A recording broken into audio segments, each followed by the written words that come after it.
விளையாடிடுச்சு. மெர்லியா summers இந்த போட்டியில தோத்து போயிட்டாங்க.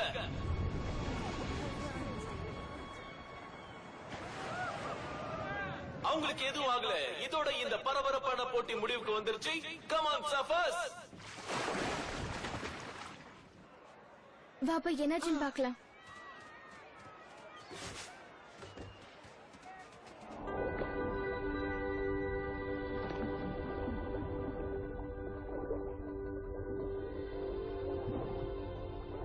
மெல்லியா பயப்படாத, நான் உன் கூட தான் பேசுறேன். தைரியம் பாரு, உன்னால தண்ணிக்குள்ள மூச்சு விட முடியும். சீக்கிரமா போ, உன் ஃப்ரெண்ட்ஸ் உன்னை தேடிட்டு இருப்பாங்க.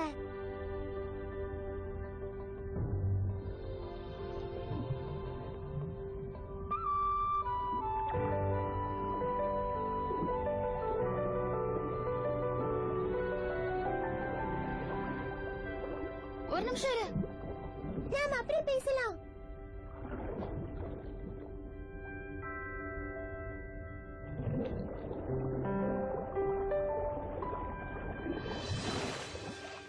லியா, உனக்கு ஒன்னும் ஆகலையே? வாவ், தலையில என்ன ஸ்ட்ராபெரி கலர்? ஃபேலன், என்ன இருக்கிறது தானே சொன்னேன். ஒரு பக்கம் நல்லா இருக்கு, இன்னொரு பக்கம் நல்லா இல்ல. என்னாச்சு உனக்கு? எனக்கே தெரியல, எல்லாமே வித்தியாசமா இருக்கு. தண்ணிக்குள்ள இருக்கும்போது என்னால சுவாசிக்க முடிஞ்சது. அப்புறம் ஒரு டால்பின் என் கூட பேசிச்சு.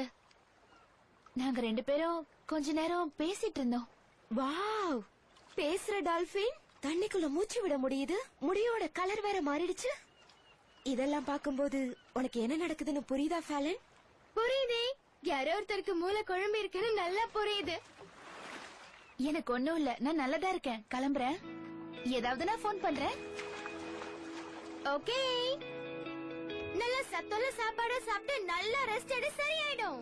ஐஸ்கிரீம் சாப்பிடு. இந்த குளிர்லையா? ஐஸ்கிரீம்னா எனக்கு ரொம்ப பிடிக்கும்.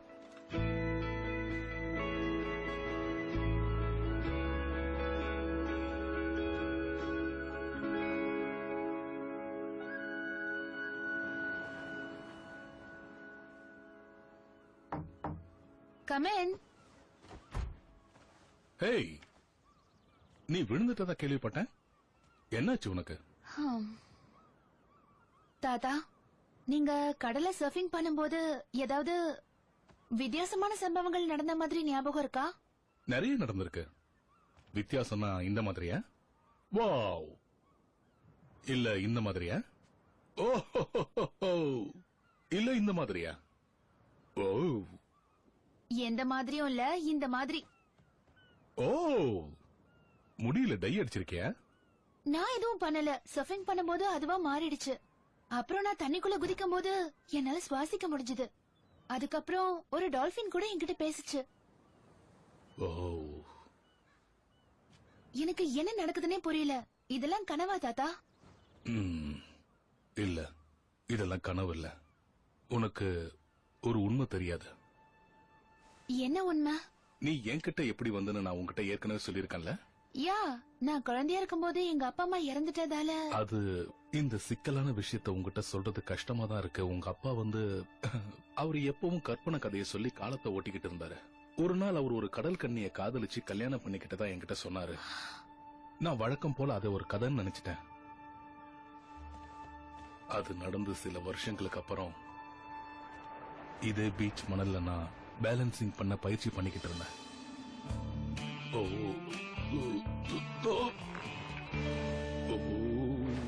பிரேக். அது நானே தான். என் பேரு கலிசா. பிரேக் என்ன பத்தி உங்ககிட்ட சொல்லிருப்பாருன்னு நினைக்கிறேன்.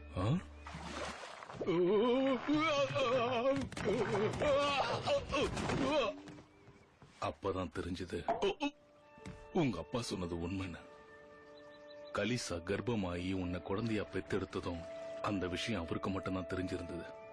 அப்பதான் நான் உன்னை முதலா பார்த்தேன். தேவதை மாதிரி ஒரு குழந்தைய அன்னைக்குதான் நான் பார்த்தேன்.